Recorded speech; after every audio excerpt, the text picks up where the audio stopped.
for Brantley, Alabama, number 45, Chuck Person.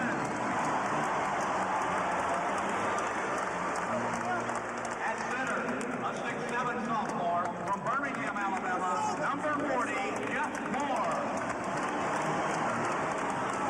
At one guard, a 6'1" junior from Augusta, Georgia, number 12, Gerald White.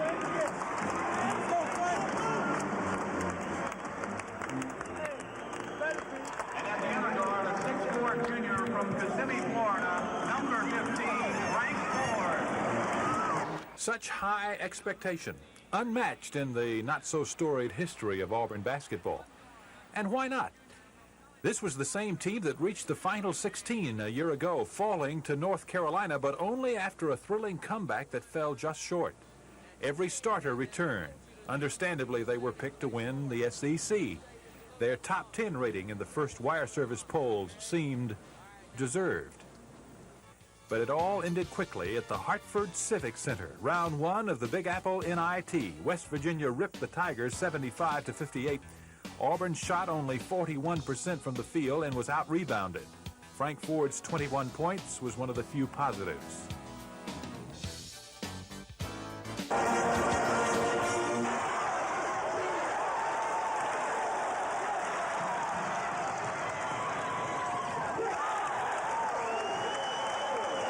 Through the month of December, there was some progress, but not nearly enough. Auburn avenged the NIT loss, bombing West Virginia at home 84-59. Mike Jones had 18 points.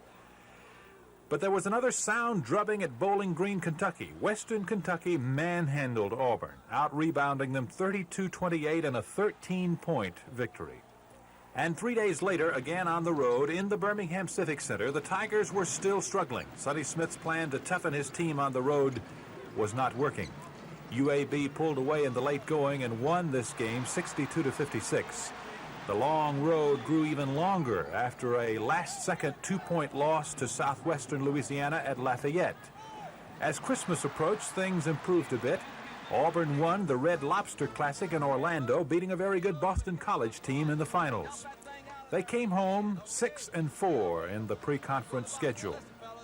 They opened the SEC race with a 3-point loss to Florida on the road, and with 11th-ranked Kentucky coming into Auburn, Sonny Smith decided it was time to talk.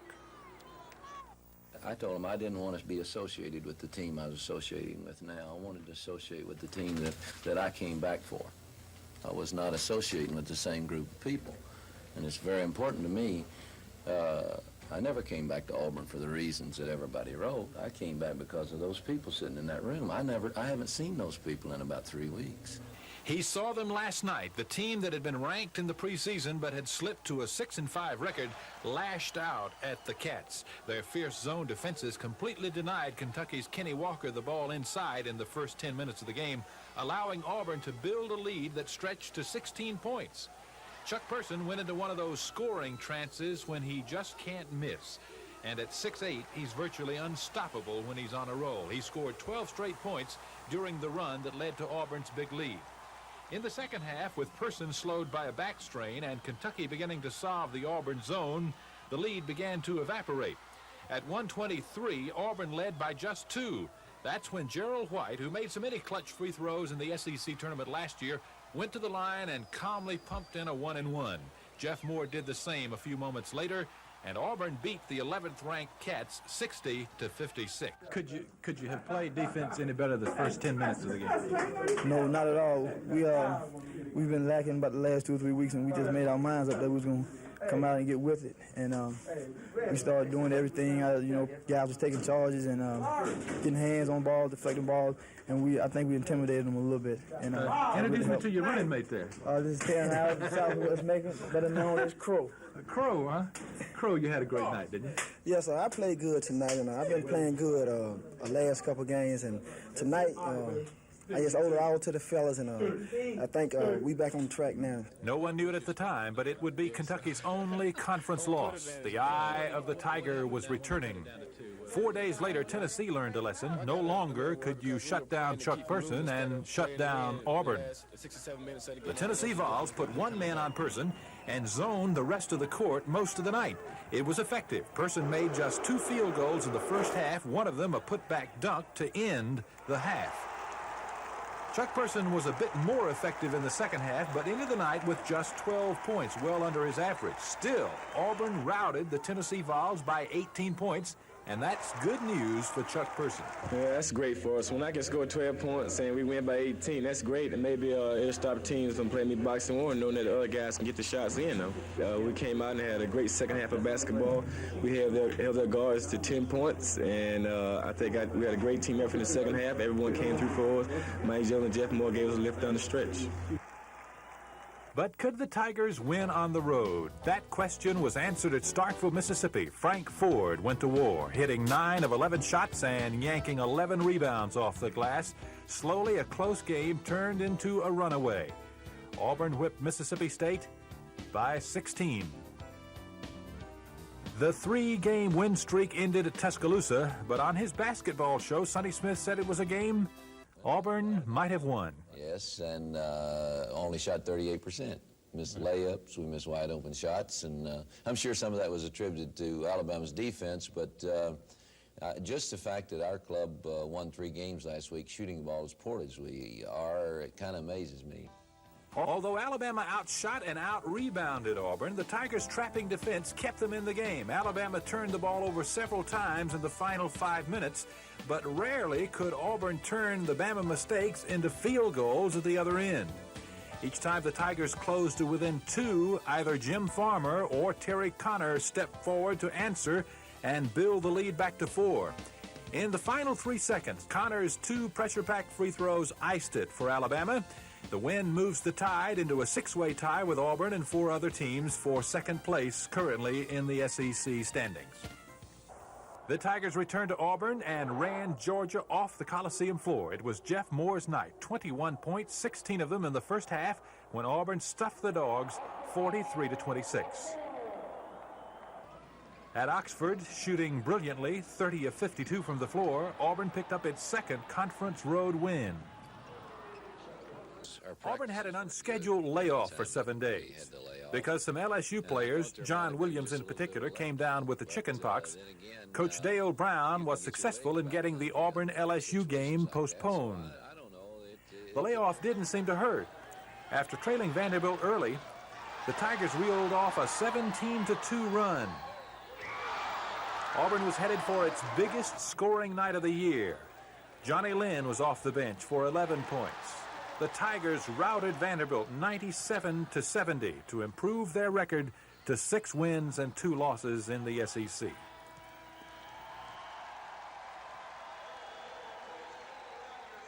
We ran a little too much tonight, but you're going to make a lot of mistakes when you run as much as you did, but I still think we're better off running like that than we are walking that thing up. We're going to outlet passes. Yeah, you need to work a little bit on the outlet passes. All in all, if we'd have cut down on the turnovers, it'd have been a great night. Hey, you did a super job. Enjoy this, and let's get ready for Kentucky tomorrow, okay? Yeah! All right, get up there and put them together. Somebody said Leo got it. 1 o'clock tomorrow, fellas. Somebody said Leo got it. Oh, 1. I got class, lab, I got everything. Got lab. We got it 1 o'clock. My Father, who art in heaven, hallowed be thy name. Thy kingdom come, thy will be done, on earth as it is in heaven. Give us this day our daily bread, and forgive us our trespasses, as we forgive those who trespass against us. Lead us not into temptation, but deliver us from evil. Thine is the kingdom, power, and glory, ever and ever. Amen. You all right? Good job. Let's get ready. Auburn went to Lexington and battled the Cats better than anyone did all year. Jeff Moore cut the Cats' lead to 9 with this shot, and then Auburn eventually tied it at 63 with 6 minutes to play. Kentucky came back to win by 10. The LSU postponement forced Auburn to play 3 games in 5 days. The rough week began with a 2-point loss to LSU at Auburn. It was obvious by the way they played defense, LSU was angered by what they perceived an injustice done them by Auburn, requiring them to play the makeup game last night after 2 road games in 3 days. It came down to the wire, with Michael Jones hitting to give Auburn a 2-point lead under 2 minutes to go. Then, with Derek Taylor popping from the outside to tie it with a minute to play. Taylor then deflected a person pass, and the Bengals had their chance to win. They made the most of it. Inside to John Williams, the crucial basket for the star of the game, who scored 28 points and showed absolutely no signs of the chicken pox. Michael Jones' shot to tie bounced off the rim as the game ended. LSU had won 63-61. The Tigers were reeling from 2 straight losses. The NCAA tournament bid seemed to be slipping away as Florida came to town, and once again, Auburn returned to defense. Jeff Moore rejected an Andrew Moten shot. A few moments later, it was Chuck Person who turned back a Moten attempt. Number 5, Andrew Moten, one of the most effective little men in the league at scoring over larger opponents, tried it again, this time against Chris Morris. Same result. Double O, Ronnie Montgomery had no better luck. Jeff Moore got a hand on this shot. With 2:45 to go and Auburn nursing a 2-point lead, Gerald White picked Vernon Maxwell's pocket. The ensuing layup gave Auburn a critical 4-point lead. But the crowning defensive blow came just after a Florida steal. Chris Morris' block of a Montgomery shot prevented the game from being tied with 38 seconds remaining. Then it was a matter of Chuck Person's free throw shooting. He never missed, hitting 2 straight 1-and-1s, and Auburn needed every point to hold off talented Florida 67-65. And then at Knoxville, with Chuck Person having fouled out, Auburn staged a fierce comeback. Jeff Moore made 2 crucial free throws to give Auburn the lead with just seconds to go. Unstoppable Tony White then drew the foul, made both free throws to put Tennessee back to a 1-point lead. And at the other end, Chris Morris's shot failed. Frank Ford's rebound would not go as the clock ran out. Tennessee beat Auburn 80-79. Now their backs to the wall. The Tigers guttily disposed of Mississippi State. Another loss would probably force them to win the SEC tournament to make the NCAA field. It was evident from the start that the Tigers had a case of the blahs. Blamed the sparse crowd, or an opponent with only 1 conference win, or that Alabama is coming to the Coliseum on Saturday. Whatever, it took a long time for them to get untracked, and before they knew it, only 2.5 minutes remained, and Mississippi State was within 2 points, having overcome a 13-point deficit. That's when Auburn went to the offensive board, refusing to give up the ball until it either went in the hole or someone went to the foul line. Down the stretch, Chuck Person, who had missed 4 straight free throws, probably the first time in his college career, made 4 straight with the pressure on. In fact, Auburn hit 7 straight in the final 2 minutes to ice the win over Mississippi State. When can you remember missing 4 straight free throws? I don't think I ever missed 4 free throws before, but I hit the clutch ones. But you did make 4 in a row when the game was on the line, so we must point that out. That's right. Forget the NCAA bid, the SEC race. This is Auburn against Alabama. That is enough. Trailing by 5 just before the half, Mike Jones scored. Chris Morris deflected the inbounds pass. Terrence Howard fed Jones again. Suddenly, the Alabama lead was sliced to 1. It was a big boost for the Tigers at the half, who were having to play with only limited time from Chuck Person because of fouls. It was close the rest of the way. Auburn's guards were magnificent. Frank Ford, playing steady as usual, muscled his way for 13 big points. Johnny Lynn's 4 of 6 from the outside was a tremendous boost off the bench. Gerald White made 2 crucial baskets down the stretch. This one gave Auburn a 60-58 lead. The break Auburn needed finally came. Jeff Moore tipped it in and was fouled. He made the 3-point play. Auburn had its 5-point lead. For the final agonizing seconds, Jeff and Mike made pressure-packed free throws to hold Alabama off, and Auburn won 71-69.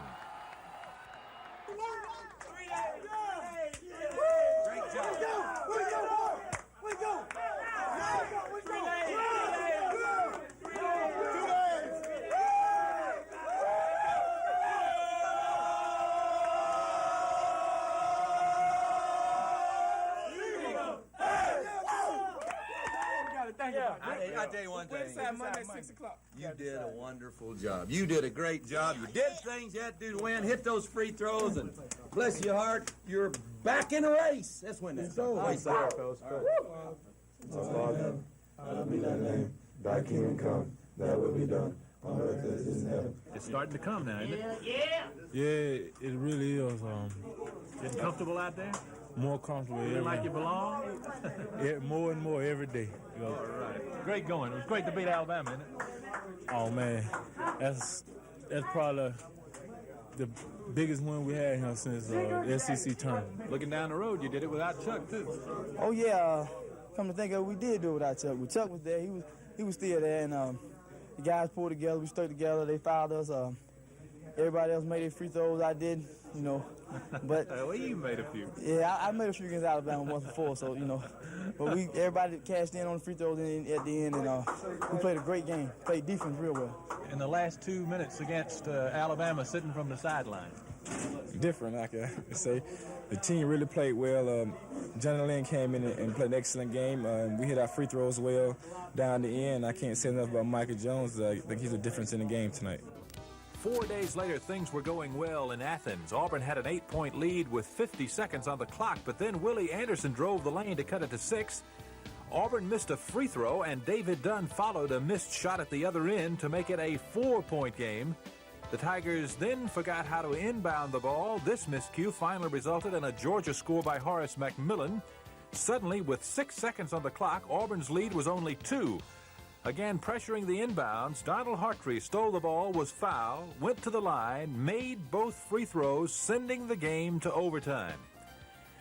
But then it was Auburn's time to be heroic. Coming from 4 down as the final seconds ticked off, down by a point, Mike Jones missed. Frank Ford got the rebound, got it back to Jones. He didn't miss again. The buzzer went off with Auburn holding a 1-point lead and a trip to the NCAA beginning to look like a possibility. In the next game, becoming Auburn's all-time leading scorer was easy for Chuck Person. Beating Ole Miss was something else. Person hit his first 5 shots, and when this one cleared the net, he was the all-time leading scorer for Auburn. But from that moment on, it seemed, Auburn played as though the game was over. It was not by a long shot. Ole Miss, getting better and better as the season goes by, kept carving away at the Auburn lead. Finally, astonishingly, the score was tied on a Joe Ayers basket with 36 seconds to go. The shaky Tigers played for the final shot. Jones missed, but Chuck Person, in a fitting finish to his night, slammed the winner home. The tip in at the end was the biggest point. But I had some thrills going through my body after I hit the 14th point, and it was something I've been looking forward to since the season began. 4 days later, Auburn was on a mission in Baton Rouge. Stung by the home court loss and the chickenpox episode, this was a team obsessed with the thought of beating LSU in the Deaf Dome. And they did. Chris Morris was 6 of 8 from the field. Chuck Person, 9 of 15. Jeff Moore, 5 of 8. Gerald White, 6 of 10. Frank Ford, 8 of 10. Terrence Howard, 3 of 3. Auburn shot 65% from the field, made 14 of 17 free throws. LSU was really never in it. Little did anyone realize at the time that a Final 8 and a Final 4 team were on the court that night.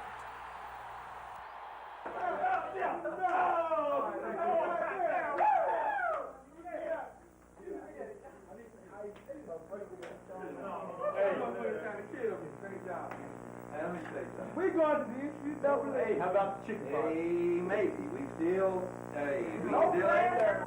Don't let this game take the Vanderbilt game away from us. Auburn closed out the season at Nashville, routing Vanderbilt. Chuck Person scored 40.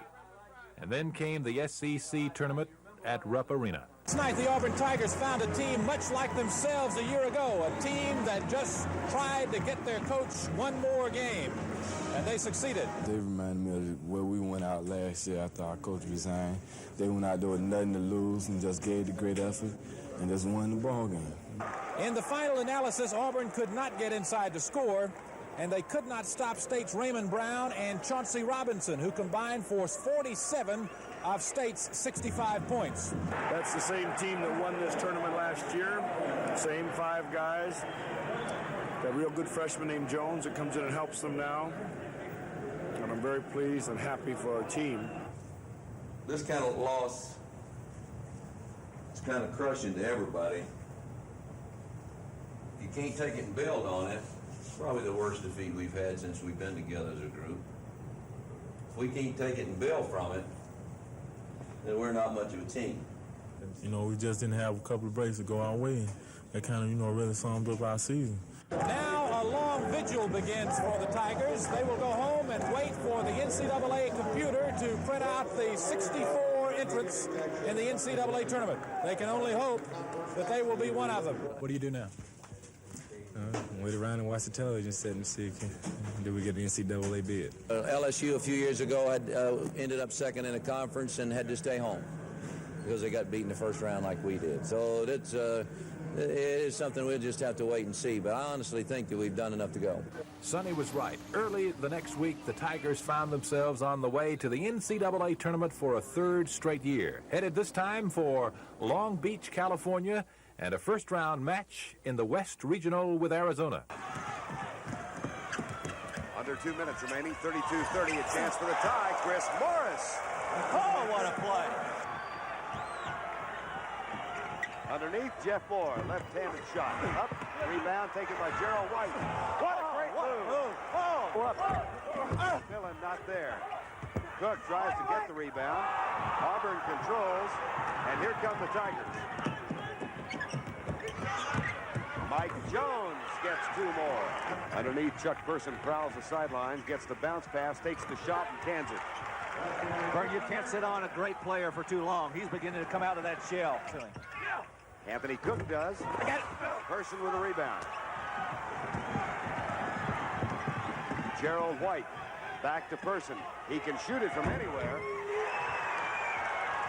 Did you see the fist go in the air? Person has exploded. He's got 16 points. Lead, 11:40 remaining in the game. Person again. Look at, oh, what a rebound! Here's Sean Elliott. He'll take the shot and pin it. Freshman had no fear. A tie ball game, man-to-man. Quickly give and go back to Gerald White, and he hits it from long range. Gerald White and Frank Ford have got a pair of great hands. Got to get rid of it quick. Edgar rejected by Mike Jones. Mike Jones, Frank Ford. Person will take it. And make it. 12 seconds left on the shot clock. Jones saw it. Battle for the rebound. Finally, Jeff Moore will have a chance for 3. Oh, that could be a big one right there. Jeff Moore got it up, and he got hammered and still got it in. Maybe the biggest play of the game. Arizona. Stolen. Back it comes to Johnny Lynn. He'll take the shot. Too strong. And at long last, it is over, as Sonny Smith's Auburn Tigers show a strong second half and defeat Lute Olson's Arizona Wildcats. They do so by 10 points. Coach Smith told us to take our time, reverse the ball, and we ended up doing, we only went down 2 at halftime, and we came out the second half, and we took it to them, and we ended up with the victory. And I got it going late in the first half, and I came out the second half playing pretty well, but it was not a one-man show, so to speak. Jeff Moore played well in the backboard, and Gerald White did pretty good in the second half also. So the Auburn Tigers have successfully passed their first test of this NCAA tournament, but of course the tests just keep getting tougher. Next up for the Tigers, a Sunday afternoon date with Mr. Walter Berry and the highly ranked Redmond of St. John's. St. John's has gone to a straight man-to-man defense. Chuck Person. Everything's going his way today. 23 points for Chuck Person. Now watch them pack the defense back on Walter Berry. Number 21 is Walter Berry in the left part of your screen. Look at him fronting. They've got 2 guys surrounding him right there, one in back. When the ball goes low, they know exactly where he is on the floor. Number 21 right there in the paint. Watch him move to the other side. And Rollins, the man, as Larry said, who's got to beat it, but he missed that fired on that jumper. Person back to Gerald White. Passes on the jumper. They're going to let him take it, and he passes again. Why not? When you've got the bazooka inside, let him take the shot. It's like the old baseball ploy. I take it, you've got it. Auburn doing an excellent job on defense. They're really trying to force it inside. St. John's is, and Auburn comes up with a steal. If Auburn can get this one, they can reestablish themselves. If not, St. John's has got a chance to get it under 10. Get it down to a single-digit deficit, and it changes the complexion immensely. 7 on the shot clock as Auburn tries to work the clock. They've got 4. Frank Ford will take the shot and hit it. They've been able to do it without Barry, Vernon. That's an important point. Hempel again. It's an 8-point margin. Maybe Louis right. All you need is 8 players. Auburn continues to be very patient on offense. They're not going to try to rush those shots up. Person's missed his last 2. Gerald White. That's a big basket. That is a big basket. That really helped Auburn reestablish themselves. 19-10 regular season mark, including the SEC tournament. 10 left on the shot clock. Terrence Howard will take the jumper. How'd you like to pass it around for 40 seconds and take a 30-foot shot and make it? 14-point lead. Person back in, and again they go to work as Ron Dolan takes the shot. And the rebounds continue to belong to the Auburn Tigers. Excellent strategy by Sonny Smith. He started this with about 8 minutes to go, had the timeout, took the commercial timeout, and said just keep running the clock. I think it was an excellent change of offensive philosophy. Jeff Moore takes the shot and hits it, especially when it winds up like that. 3:23 to go. Louis Carnesecca's season may be at an end. Off the glass and up and in. Jeff Moore, there's Louis. Rebound domination, a transition game, fast breaks for the Auburn Tigers in the first half, and a sound defensive philosophy here in the second half has given them the victory.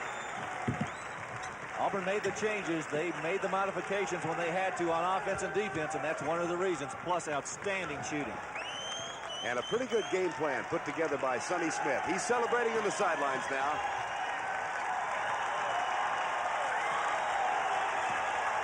Two seconds to go. Chuck Person leads the way.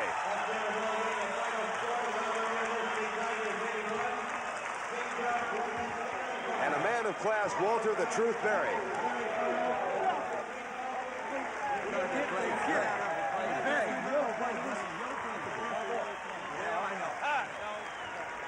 That's a happy man right there.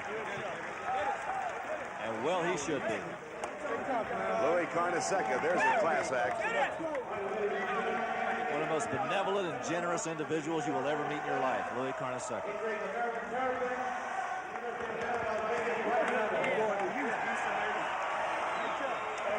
We played that SEC ball tonight, that bang ball, and bang them inside, and they didn't have enough people, so we got the ball inside, and they couldn't foul us. So we got it up and got them in. Chuck had a great game, and we rebounded, got second shots. Everybody played well tonight, everybody on the team. Anything of a personal confrontation between yourself and Walter Berry? We got heated a couple of times. We traded a couple words, but it was just all in the flow of the game. And he's a tremendous player, and I felt like I could play on the same level he can, and I showed the people I could tonight. I'm not bragging anything, but that's the way I feel. I really thought we could win, and I always say what I think. You know, to my staff, I thought we might win this game easier than we did. I wasn't sure we could win the Arizona game. It has nothing to do with the talent level. It was the way people play us. People that will play us man for man, we need that a little bit more than we get it. And they played us man, and they play a very good man, but we did the things we had to do to win. I thought we had a chance to win. The orange and blue Shakers are still going inside the Summit Arena because the Tigers are now a full-blown Cinderella team. They are in the final 8 of this NCAA basketball tournament after a great comeback win tonight. Auburn seemed passive in the zone defense opening the game. UNLV was able to work it inside and score, and then they got hot from the perimeter. Freddie Banks gunned in 12 points all outside, and UNLV built a 14-point lead. Auburn was forced to go to the man, and it seemed to get interested in the game from that point on. They whittled the lead to 9 at half, but it still looked bleak for Auburn. Then the team that ran St. John's off the court returned for the second half. They continued to play the tough man defense, and they ran and hit the boards like mad. The UNLV lead suddenly disappeared with 7:30 to play on a Jeff Moore putback. Chuck Person led his team as he has done so many times and put this shot back. The three-point play gave Auburn its first 5-point lead of the game with 1:30 to go. The heroes of this game were Chuck Person, who had 25, and once again, Gerald White. Splendid court play out of the point guard. 12 points in the second half, many of them crucial free throws at the end. So I just tried to take the ball to the basket as much as I could, and when the shot came for me to shoot it, I was there, and thank God I made it. After we came back out, the guy said, Chuck, keep putting it up. You're our scorer. We're going to win it or we're going to lose it with you. And so they gave me the ball, and I just fogged it up. It was a dream that almost came true. These Auburn Tigers went where no other Auburn basketball team had ever gone, the final 8 of the NCAA tournament. But the uncharted odyssey ended today at the hands of the Louisville Cardinals. Both teams deserve to go to Dallas. They played like the top 10 teams they truly are. The first half may have been the finest half of basketball in this tournament. Never more than a 3-point lead for either. Both teams running and shooting superbly. Auburn 62% from the field in the first half. Louisville nearly as good, 56%. But Louisville beat Auburn on the boards 18-11. That was telling. They would win the battle of the boards, and perhaps that would be the key of the game. It was just the same till 2 minutes and 15 seconds to go in the game when Purvis Ellison, the Cardinals' great freshman center, put a missed shot back to give them a 3-point lead. A moment later, he blocked a Jeff Moore shot. That gave Jeff Hall an easy layup at the other end. Louisville finally had the edge they needed, a 5-point lead. The Cardinals then shot their free throws superbly, slowly pulling away in the last agonizing minute of the game. In his final game for Auburn, Chuck Person, the All-American, if there ever was one, had 23 points. I'm sad right now about ending it up. I had a great time at Auburn. I think the people all respect me and they respect basketball, and I like to say, well, to everybody, and I've enjoyed my 4 years for Auburn. What are these guys going to do without you? I think they're going to have a great year after I leave because they're a very talented group of players. They have a great lead in Frank Ford, and he's the type of person that won't let them lose. And I'm pretty sure Coach Smith and the coaching staff are going to go out and have an excellent recruiting year. Well, I told them they didn't have anything to be ashamed of. I thought they should be proud of what they've done. They've gone farther than any team in Alabama's ever gone in Division I. I told them that I loved them and that they should love one another. They love one another a little bit more than they do because they ought to be proud of the season that they just gone through. And I really believe that. And I just gear up and have fun and take a break. I just hate to see Chuck go, and, you know, he had a good career, great career. It just ended on a bad note. But if you look back over the whole season, you'll be over that in a week or two. Yeah, it's been a great year, though. Sure is. Thank you. So they'll be down for a little while, but they'll bounce back. And superb players like Gerald White and Frank Ford and Chuck Person will long be remembered for taking Auburn to 3 straight NCAA tournaments and for taking them further this year than any team in the state of Alabama has ever gone. With Vic Irving, this is Phil Snow reporting from the Summit in Houston.